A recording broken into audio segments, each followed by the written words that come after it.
Hi, everyone. We have Lauren Gregory here with Artfare's Thursday series, virtual live studio visits, artist talks, interviews. Today we have Miss Lauren Gregory. As I already said, folks are coming on. Thanks for being here. Hi, Lauren. Hi, how you doing? I'm doing really well. Are you? You're kind of accustomed to the Zoom because you've been teaching on Zoom, right? That's true. Yeah. Yeah, teaching Parsons. animation. Pardon? You teach at Parsons? Yes. Yeah, painting and animation. Very nice. And we met when we went to the School of the Art Institute of Chicago. So I'm really glad to have a conversation that expands a lot of years about your work. Well, as we'll kind of see throughout your presentation tonight, but I want to know, what have you been doing in quarantine? How did you function either in your studio? Were you able to get to your studio, or where were you? Well, my partner and I left New York City right before the lockdown went into effect in New York, and we drove down south and we ended up in Tennessee at my parents' house where I grew up. And it was difficult having to leave New York on such short notice, but it actually turned into a really great experience. And we were there for several months and living with my parents, and we got to do a lot of outdoors stuff. And it was an unexpected opportunity to reconnect with my hometown. So yeah, you get a lot of green around you. Yes, yeah, greenest state in the land of the free, as they say. Definitely. Well, you were teaching from there still. You had to finish out your class, and then so I had to finish out my class, and then and also I was working on an animation commission for a documentary about Ponca Chief Standing Bear, a Native American chief that they're making a documentary about. So oh wow, that's what I was working on animation wise while we were in Tennessee and teaching over Zoom. And so I got quite familiar with Zoom. Totally. you're always painting and engaged in some sort of portraiture though too. Did you do any paintings when you were down there, or did you just work on the animation?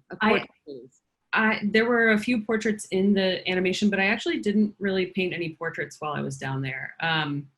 I painted a couple of paintings of churches in the area. There were a lot of just really interesting looking old small churches, most of which were closed for COVID, and a few of which had like drive-in church services. So that was interesting too. That's Tennessee. Yeah, that's Tennessee for you. So. Yeah. Oh, that's awesome.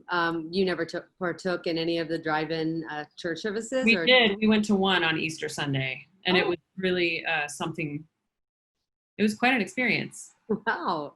Yeah. That's awesome. To be able to bike around and do all that stuff. But I'm really curious. I know you've had other commissions before with your animations, and we sent out the Dolly GIF as part of your promo, and I know that that's kind of got like a longer narrative to it, but it's just I was just wondering if you could just talk a little bit about that work or Dolly Parton and Tennessee.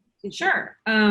Well, that piece was based after a sort of a dream that I had about Dolly, that I asked if I could see her tattoos, and she showed them to me in this dream. And I made that piece. It was in preparation for a show at PS1. Oh, right. Yeah. Nice. And I can show that to you if you'd like. Yeah. Okay. I think we're ready to see it. Great. Thanks. Just make sure you have your shared audio when you share the video. Okay, just a moment. Let me cue it up. Welcome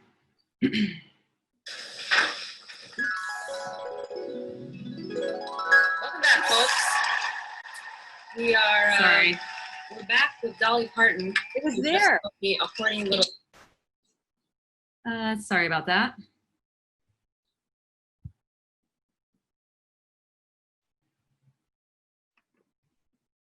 Okay. Ready? And share screen. There we go. Share audio. Thank you. No problem.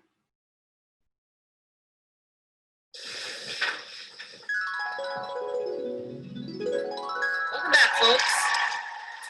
We're back with Dolly Parton, who just called me a horny little toad.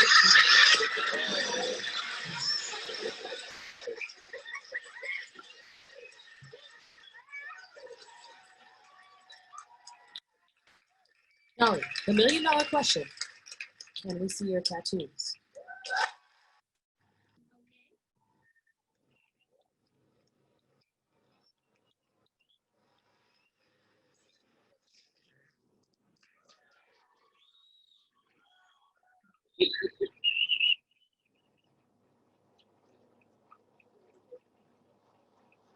And right here, I've got my little octopus.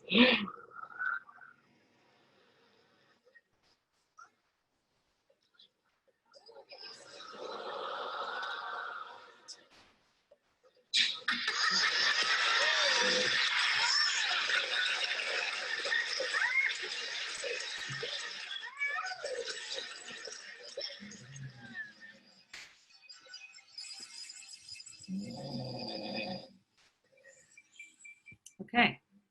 I just love your love for Dolly so much as she enters into your dreams. Well, she's from my neck of the woods in Tennessee, so I have a fondness for her. I grew up going to Dollywood and just enjoying being in the middle of her queendom down there. So, well, you come from a lineage of 3 female painters. Is that correct? Mm-hmm. Yeah. Tell me a little bit about Grandma and Mom and their practice. So my grandmother's name is Sally Wheat, and she just turned 94 a couple days ago. And she's this incredible landscape painter. She's from West Texas, and she stopped painting a couple years ago because of arthritis and health problems, but she's just absolutely amazing. She's a really great colorist. And then my mom is also an amazing painter. She works more with oil pastels and paint quite a bit. And she is a portrait artist, and she is incredible at capturing someone's likeness from life. All of my childhood, she would have people come over and sit for her. And so, and I trust this is where a lot of the skills that you have come from, learning at a very early age, watching your mom do sittings and paintings with folks. Yeah, she would, when she was working on a portrait, she would often call me into the room and ask me what's wrong with this person's face? Are the proportions off? Are the eyes too close together? And actually, we did that just the other day when I was in Tennessee. She got me as a second set of eyes on a portrait she was working on just recently. When did you really feel confident that you could, or maybe you always felt confident that you could kind of have do some portraiture with your mother or alongside your mother? Do you ever feel like there's any kind of competition there, or is it more like mentor? It's definitely a mentor relationship. We kind of jokingly, occasionally we'll sit down and paint like a still life together, and we'll kind of talk trash to each other, oh, mine's gonna be better than yours and stuff.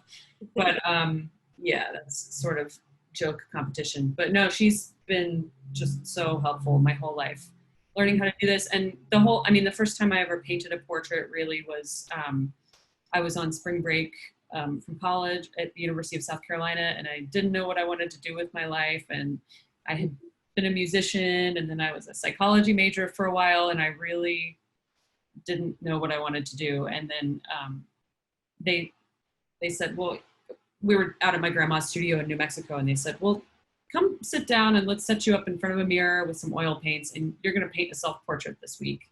And So they set me up in her studio, and I Mm. like totally fell in love with oil painting that So week. you were 1920 then? Yeah, yeah, I was 20. Hmm. And yeah, I mean, I could just talk hours about the way you can capture likeness, Oh, and it's unreal. It's uncanny thank you. sometimes, the ability to, as you know, we've joked around a little bit, to almost channel the person while you're painting them. Yeah. One of my favorite things too is, do you paint mostly with brushes? I paint with my fingers mostly. I wear rubber gloves when I paint, and yeah, I just like to use my fingers. A lot of times when I'm using a brush, I just end up like throwing it out and getting more direct with it. Mm-hmm. I like a very like mud painting, making mud pies, finger painting. That's Yeah. kind of at the core of what I do. Right, but your still images still have the motion that's been brought into these animations that you've become. Well, certainly you've been doing them for over 10 years, and they're. Yeah, I'm seeing more painted animations now. Yet at the time, I felt that Kentridge was one of the only other folks that was like drawing and swiping and drawing and swiping, and thousands of drawings. I know Alison Sholnick too. I've seen do some like claymation stuff, 2003, 2004. Yeah, you kind of really honed in on this specialty, but I I wonder if it's because your fingers, while you're painting in motion, and I was hoping maybe you could just talk a little bit about how you fell into this painting animation style. Well, sure. So I guess I started out as a painter in college, and at University of South Carolina, I was studying painting under this guy, David Boros, who really, I was lucky enough to travel a lot with him, and just learned a great history of a really good like base of how to use materials. So I got really into like mixing my own mediums and using pigments, sometimes harvesting pigments. And so I was getting really touchy-feely with the paint. And I started painting in a really thick impasto style and started painting with my fingers during that time, like 2004 to 2007. And then I went to grad school and went to the Art Institute of Chicago, which was a big cultural shift for me, going from the South up north and moving from always having lived in small towns to moving to a big city for the first time in my life.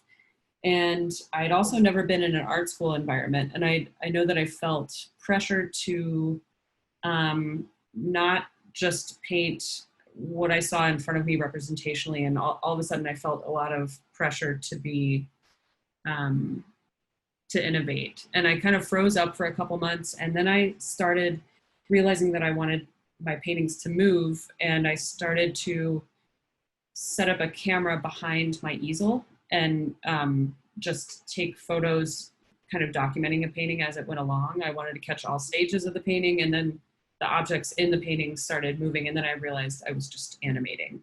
Yeah. I came to animation in a very kind of roundabout way. I didn't set out to make an animation necessarily.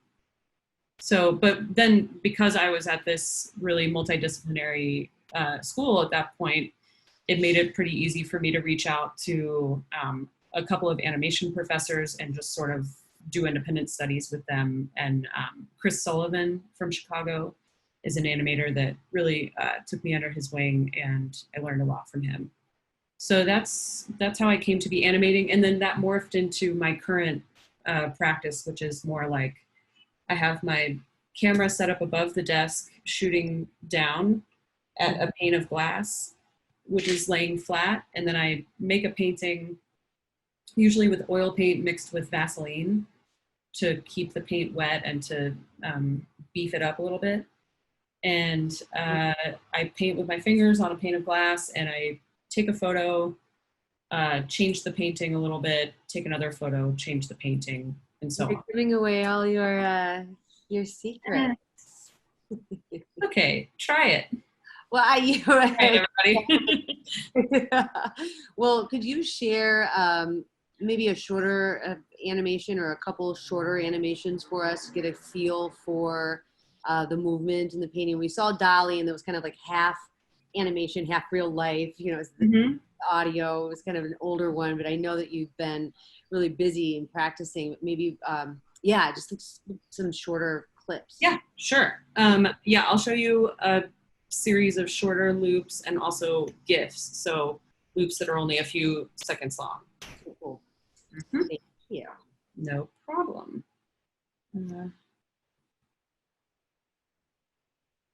Okay.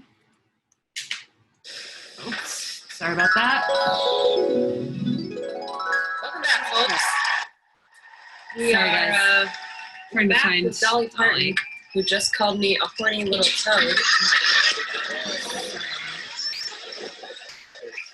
Oh, I think Dolly's still playing somehow. Sorry about that. Just having technical difficulties. Zoom, share screen. Okay, so this is a GIF from a music video that I made for a band called Toro y Moi, but this is just one short loop from the music video turned into a GIF for internet consumption. Yes, So this is one, I've recently renamed it to Cocoa in Isolation because I think it speaks to what we're all kind of going through right now.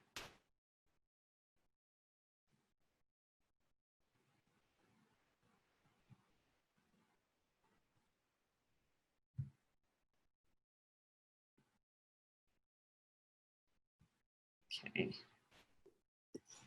And so see. with these gifts, have you sold these, or are these commissioned, or do you what do you besides getting them on the internet, what can we do with them?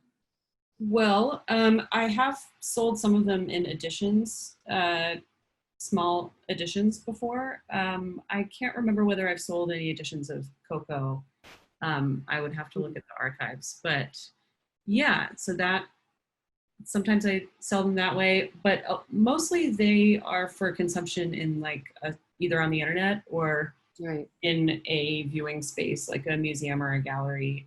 I really like the idea of them looping indefinitely on a screen and then viewers wandering in and out. Also, sometimes, you know, I had an advisor in grad school tell me, you're never going to make it into film festivals because your pieces are too short and they're looped. They don't make any sense for like a film festival contest or context because they don't have a beginning, a middle, and an end. And I feel like I found a workaround for that in that, like, a lot of times film festivals will kind of screen my work at the beginning as people are finding their seats, or like as a speech is going on, and it actually gets the time to loop on a screen behind people. But let's see. Oh, this one is sideways, but I'm just going to show it to you sideways. Sorry, I had to export it for a vertical monitor that's going to be turned on its side for an upcoming show, but that's the fire. So relaxing though, you. Yeah, this one is called Tussle, and it's a minute-long loop. It's part of a series of 3 wrestling pieces that I made. The second one is called Girl Fight, and it's more of a fight that's happening in a middle school bathroom. And then the third one is called The Beast with Two Backs, and it was sort of a response to the moment that we were having with Me Too and everything that was coming out with that. So. And so how large is the screen, say for instance, when you're making this and you're working on the glass as you described, what are the dimensions? For Tussle, I'd say this was probably like a foot tall and 1.5 feet wide or something. I was working pretty large.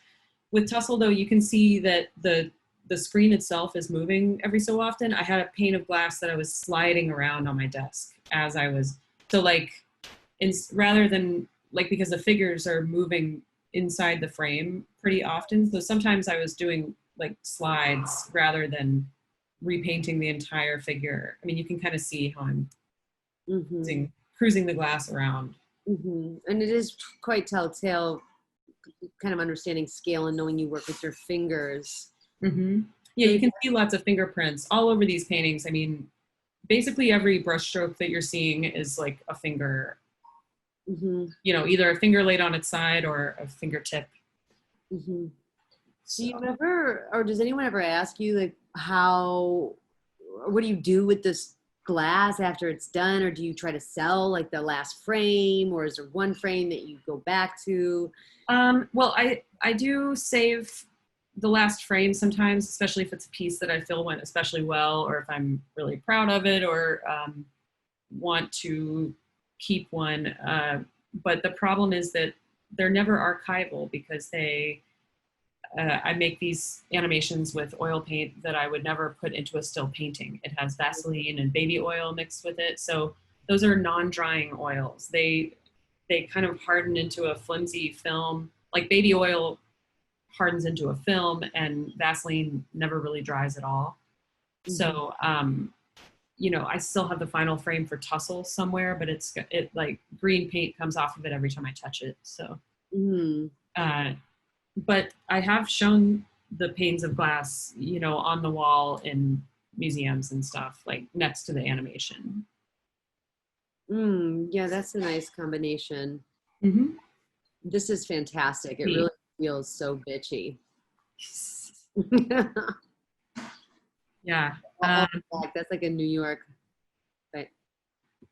Yeah, it's like a New York bathroom. bathroom. I witnessed a couple of those in Tennessee, though. Some pretty serious girl fights in the bathroom. I did grow up kind of as a classically trained musician, and also grew up around a lot of bluegrass and country music, and being in Tennessee, and like singing in the church choir and being in the band, playing in orchestra, and I was a drum major for the marching band in high school. So I definitely have a sense of rhythm, and kind of the way I edit things to the beat is like part of it's one of my go-tos with music videos, I guess. So yeah. Yeah, and then so it's kind of a combination between folks asking for commissions and some of these great videos, but I also am curious, how do you come up with some of your own narratives, or do you have any more narrative work where, like the Dolly piece, or you were making the GIFs and then the other commissions? I was just wondering, have you been working through your own narratives or stories? Well, lately, I feel like lately I've been putting together ideas that I'm about to animate.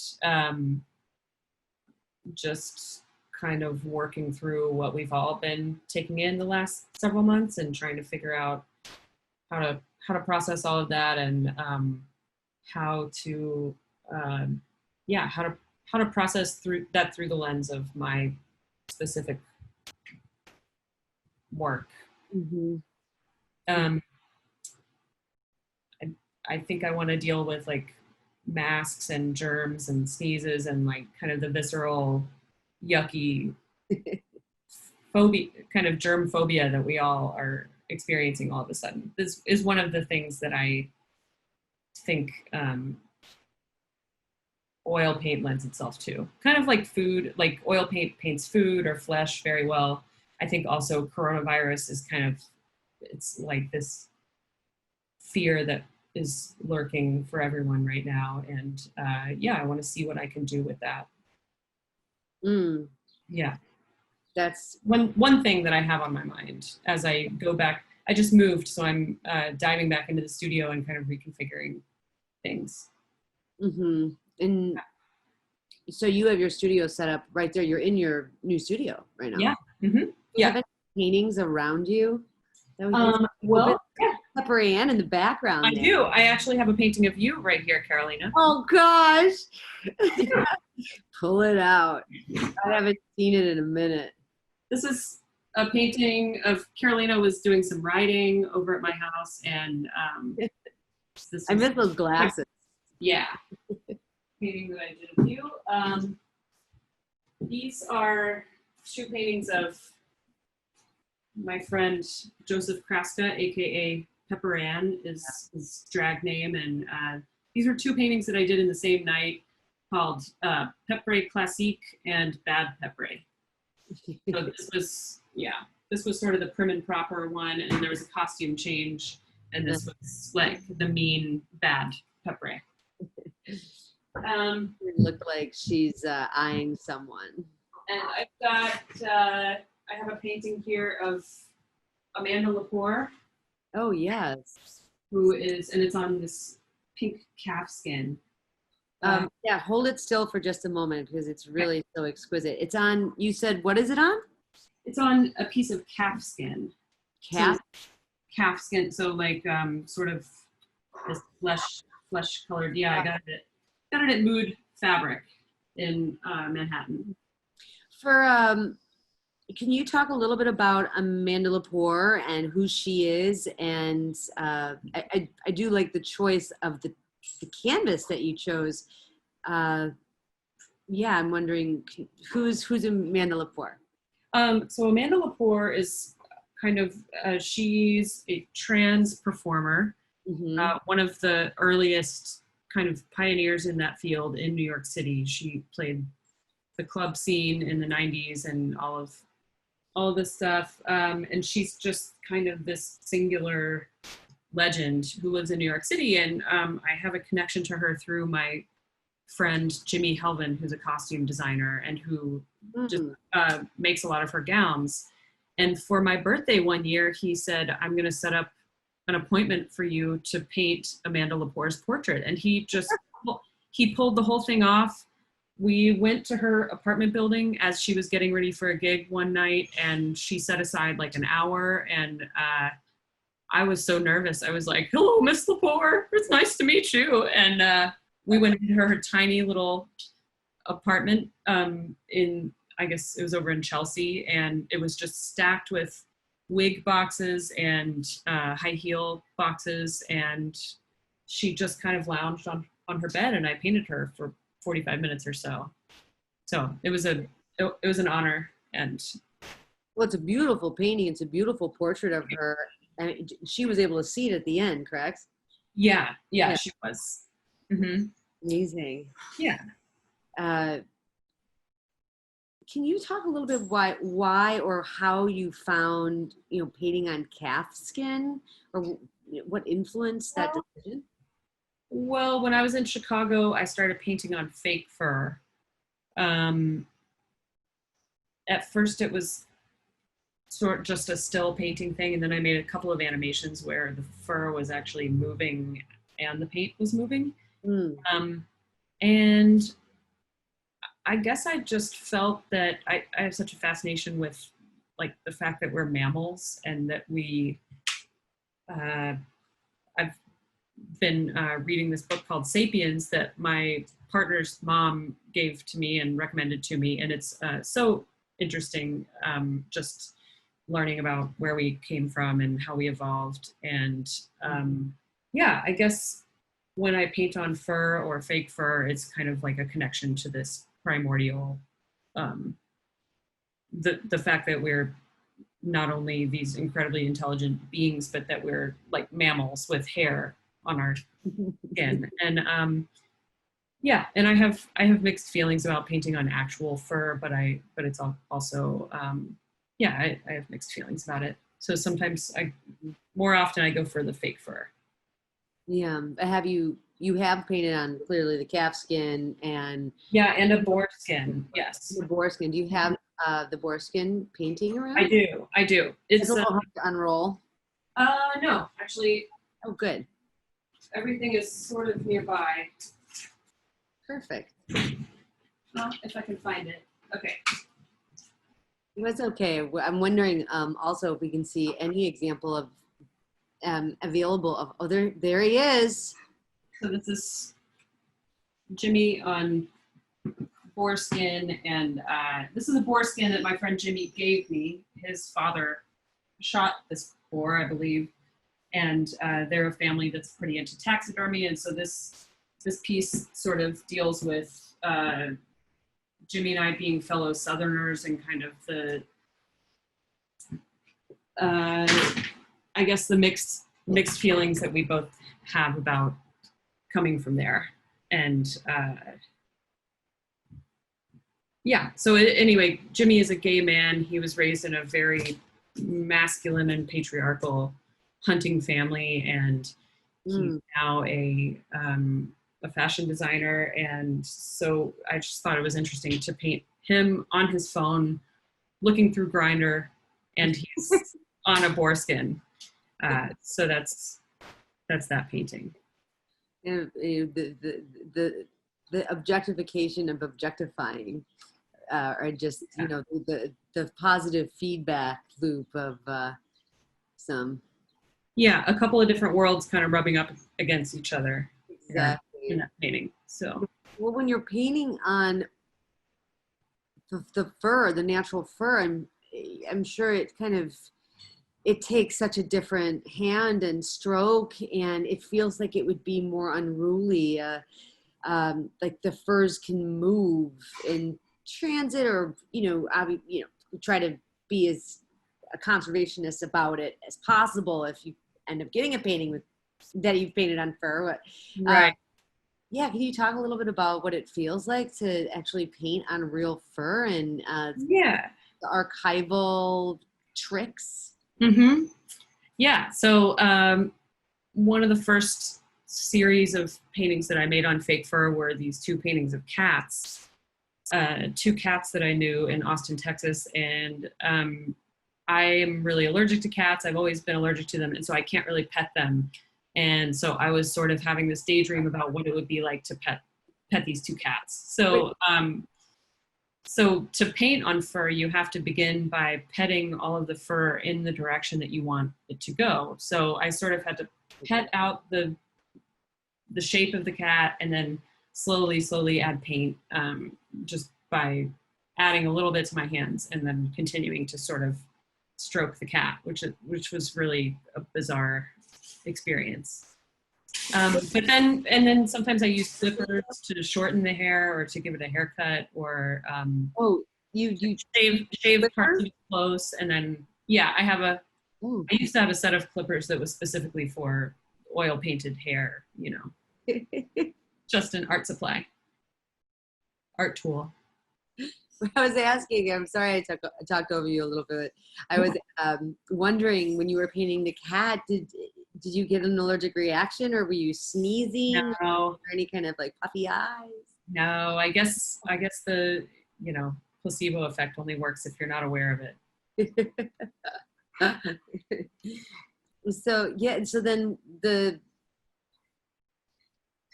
cats that you painted, did those go to someone else's home? Let's see, where did they end up? I think I sent one of them to the family who owns the cats, and then the other one, I may have unstretched it and rolled it up somewhere, which is it doesn't work well for the fur, but that's. Would you happen to have any of the animated fur or the animations on fur handy, or? I think I could pull one up. Yeah, there's one that I made for a commission for the Columbia Symphony Orchestra in South Carolina, and it was they were pairing contemporary composers with animators, and so they had the orchestra playing, and then they had my piece in the background. Okay, I think it's on YouTube here. So, well, actually, I'm not seeing it. Let me see if I can find it. While you're looking, if you can answer the question and look at the same time. I know you can. The rights to these works, I'm just curious as to how you've negotiated that, and do you have a specific gallery or agent that you work with that's just like, hey, I've got this lady, she does these portraits, hey, I got this lady, she does these animations, or are you kind of like networking and getting all these things just based on the work that you've been doing without, really sales pitching yourself? Or well, I've had representation through the Elijah Wheat showroom, as you know, for the past few years, and other than that, when it comes to music videos and museums reaching out to me and stuff. I'm self-managed, and yeah, and as far as animation commissions, I get several inquiries a month, and I just sort of like pursue them depending on, you know, how much work I have or need at that current moment. Yeah. So, yeah. Do you find the time to make, sometimes, do you feel like you have a lot of commissions happening and like you have to break away from kind of doing your own thing? Yes. So it's hard to carve out time to do that, but I find that it comes in waves, and all of this stuff comes in cycles, and it's just kind of, you can force it in that you can have a practice where you wake up and make yourself work every day, but you can't force like the cycle of, you know, when I'm working on a commission, I'm usually pretty deep in that, and I'm not like having a bunch of people over for portraits at the same time. Like usually I'm kind of focusing on one thing and then moving on to the next thing, and with some overlap, you know, some projects happening concurrently. But I tend to get pretty focused on one project at a time. And animation projects really take all of my focus because it's, you know, I have to do all the work while the paint is still wet. So it's like, I almost have to like stock up the fridge, make sure I don't have to go anywhere for a day or two, and like really dive in and get all the paint mixed up and just kind of like, you know, dive deep into it and spend several hours. And then by contrast, when I switch back to still painting, it's feels really luxurious sometimes because I'm not having to, I can just paint the thing once and then it's over. So I don't have to keep painting it over and over and over. And it can become a little bit like Sisyphus, pushing the stone up the hill. So, but with a portrait, you just paint the person once. It's pretty cool. Right. Yeah. Depending on the size, just you had said it took you a couple hours or 45 minutes. You said with Amanda Lepore. Well, yeah. On that one, I came home and kept working on it the next day. But I got like the basics. I got what I needed from her, the expression on her face, and you know, the proportions of her shoulders and stuff like that. At the time. So if you were to have someone come and sit, or do you ever go to someone's house? Like, how long does it usually take you to maybe do, I don't know, the 18 by 24 or something, or 24 by 18? If I'm well prepared, like if, you know, the canvas is all stretched, the paints are mixed up and ready to go, usually like 2 hours to do like a really thorough job. I'm pretty quick, Wow. But it's like, you know, an intense couple hours of work, and then, yeah, and then I'm tired for the rest of the day, kind of thing. Well, Like, but it also kind of takes a lot of emotional energy when you say that, you know, when you're trying to tap in to the human that's sitting in front of you, and you want to create the best possible likeness of the subject. That, yeah, it does take a lot of energy, which is one of the reasons why I'm interested in this idea of tapping in or channeling or whatever the case. Like, are there certain types of, you know, things that you look for while you're doing someone's portraits, besides someone having to sit still? Like, is there? Well, I mean, I think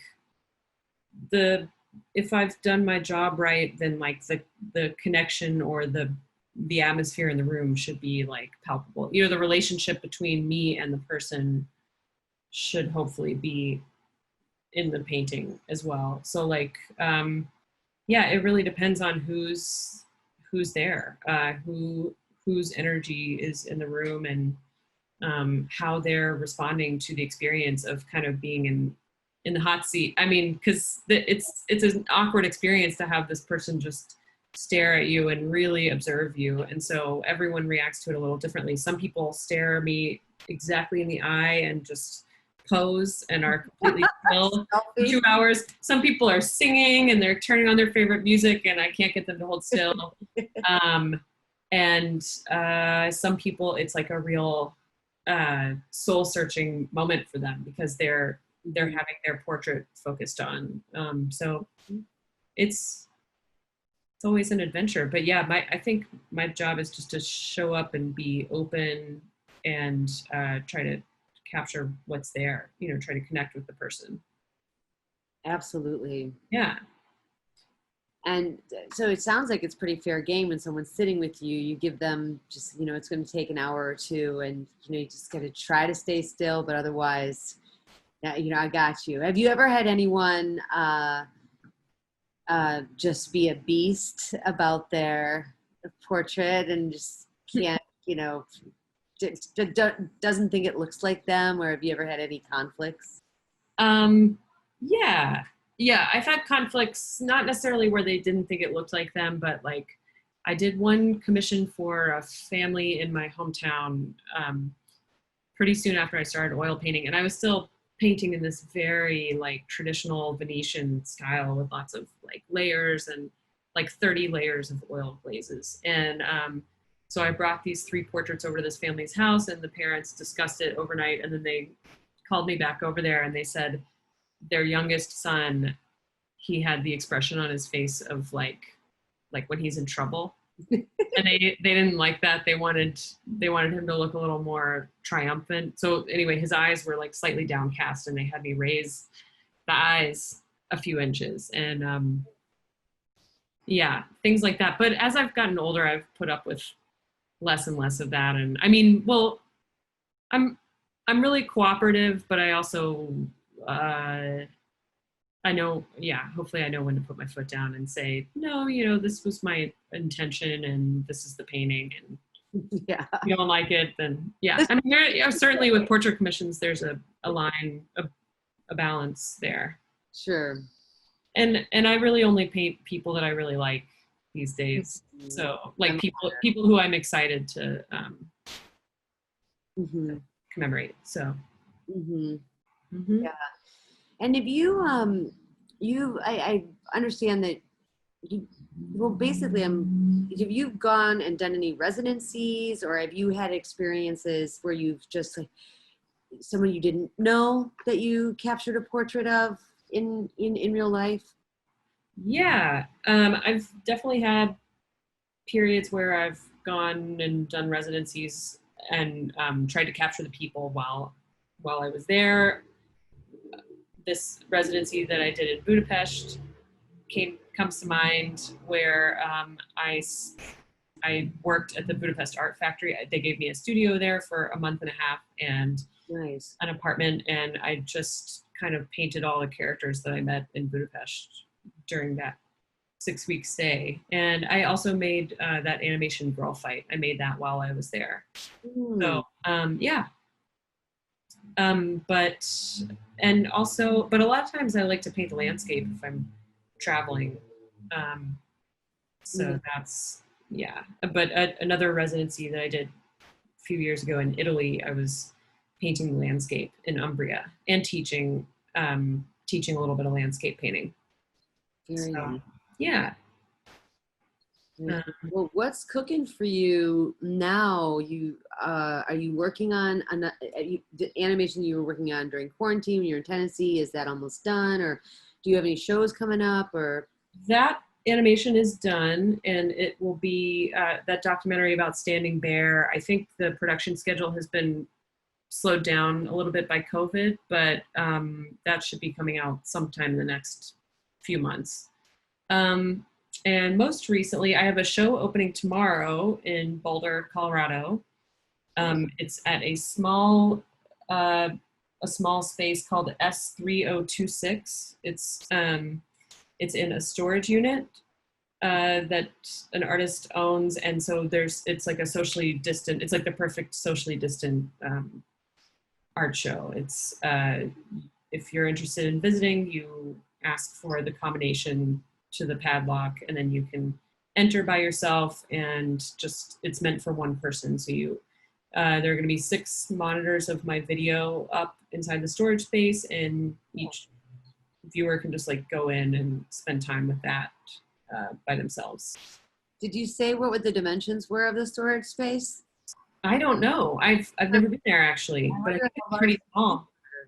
I think it's a narrow, long storage space, but I'm not sure. That would be an experience. Yeah, I'm really looking forward to seeing the installation shots. And then what videos are you sending to them? I am sending Treason, which is that's something I animated in 2017. It's a portrait of our president. And yeah, I thought it was appropriate for this moment because this is a video of Trump lying about collusion with Russia, and he lied through his teeth, and then 24 hours he had to walk back what he had said, and he just pretended that it was this switcheroo. I don't know if you remember this, but surprise, I do remember it. Yeah. How long is it? It's like 36 seconds long. Can we play it? Sure. I'm going to torture anyone, but it's interesting. Make sure that you click the share sound button when you open up the screen. Did it not share sound last time? It Okay. sounds off. Okay. Let me find it. Okay.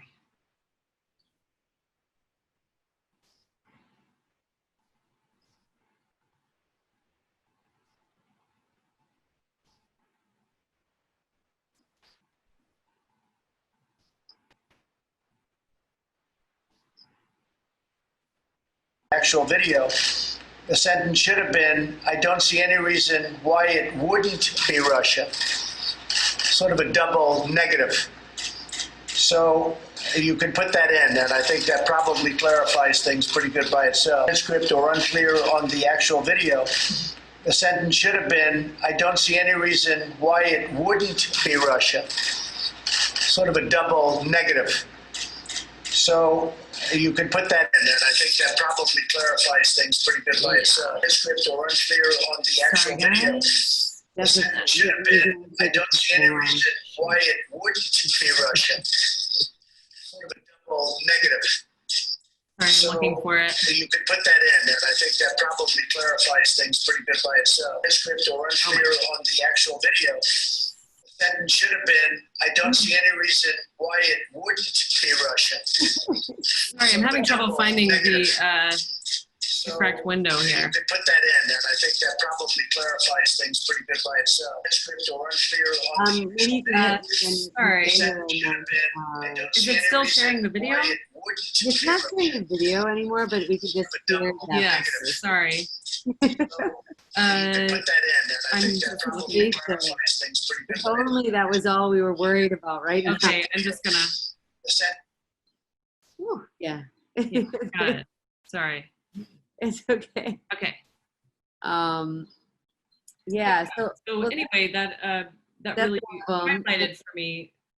highlighted for me kind of how far we've slid into complacency, and how a lie like that was shocking to us back then, but now I don't think we would even bat an eye at him lying like that. So anyway, right. yeah, so that's one of the pieces I'm showing. And then Coco in Isolation, the one of the gorilla, Sure. the fire piece, Tussle, which has the 2 women wrestling in the grass, and then 2 others, a walk cycle of Destiny's Child marching, and then Tomato with Salt, which is another vertical video, like a 1-minute loop. So yeah, that's what I'm showing. Very nice. Mm-hmm. Well, I won't make you share any more videos, but they are so cool. Thank you. Thanks. I'm wondering, the work that you have on Artfare right now is, a handful of paintings, portraits, even Kermit the Frog, Mm-hmm. kind of the meme maker. Can you just talk a little bit about that painting? Like, what? The Kermit meme. So I don't know if you guys are kind of know what a meme is, I think the definition is that it's a self-perpetuating nugget of culture, like typically on the internet. And so it's kind of what the kids are looking at these days. And so there was a Kermit meme that was going around, and it had a picture of Kermit the Frog, and he's drinking Lipton tea. And basically the implication is that he's minding his own business, but then people would put their own text in. So, so it became kind of synonymous with like the feeling of like, oh, I'm just not going to comment on this. I see what's happening over there, but it's none of my business. So anyway, a lot was happening around 2016, and I just decided to paint the frog. Yeah. Yeah. And do you find, we kind of talked about in this beginning, and we've got like 5 minutes left, and I'm wondering if there's anything else you wanted to share with us, or if there's anything else that's going on in your world that you're interested in talking about. I'm just excited to dive into this new studio and to get my paints moving again after COVID and after being on the road for a long time. So yeah, I'm just excited to dive in after having a break and working on a commission and seeing what comes up. And also I want to paint some of the scenes that I'm seeing around New York with people wearing masks and just kind of this new reality that we have. Oh yeah. Yeah. I suppose that's also, yeah, I have teaching from life or inspired by life, and certainly is an important influence. What's happening right now is an interesting historical memory too, as you're putting it in a painting. Yeah. That this fall, I mean, depending on what your college depends on doing, how are you thinking about teaching on Zoom again? And so I was going to be teaching painting on Zoom this semester, but actually my painting class from Parsons they had to shuffle faculty around, I think because enrollment was down. And so, sure. So I'm not teaching my painting class this coming semester. Boo. So, yeah. So things are in flux there. And yeah.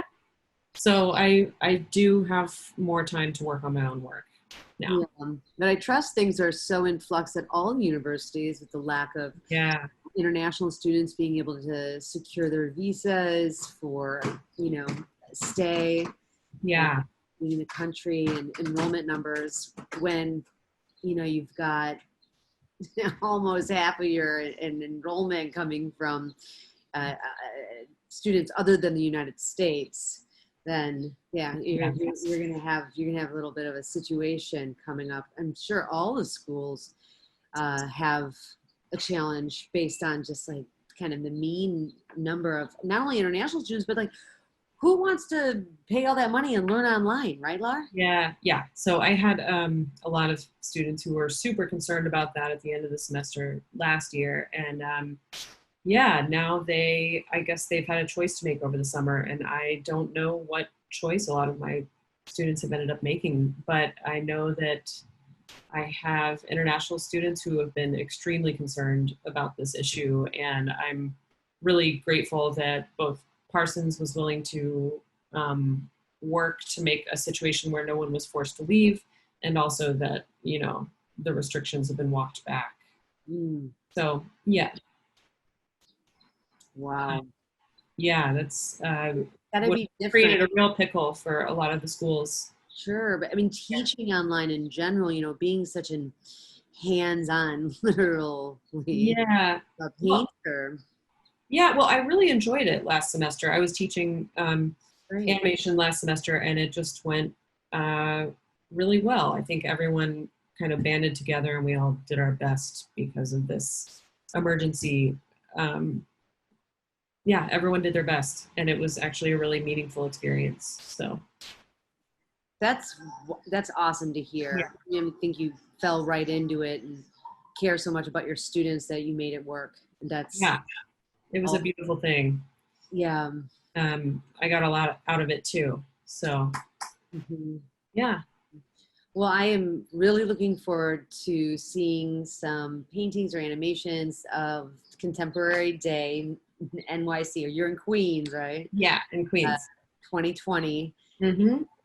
Possibly, you said you might upload some more paintings on your Artfare profile, which would be really dope to see more of them. And yeah, I don't know, would you think about selling any GIFs on Artfare, or is that? Yeah. I've sold gifts in editions before. Am I supposed to say GIF? Yeah. Well, the person who invented the GIF calls it GIF, but then the consensus among most of the internet is that it should be GIF. Okay. So that's one where the hive mind kind of took over. And okay. Well, I'm really looking forward to seeing what's going to be happening in your studio, your new studio. Yeah. For the end of summer, come fall, September 22. It's been amazing talking to you. Thank you. Thanks for talking. It's been really fun. Absolutely. Yeah.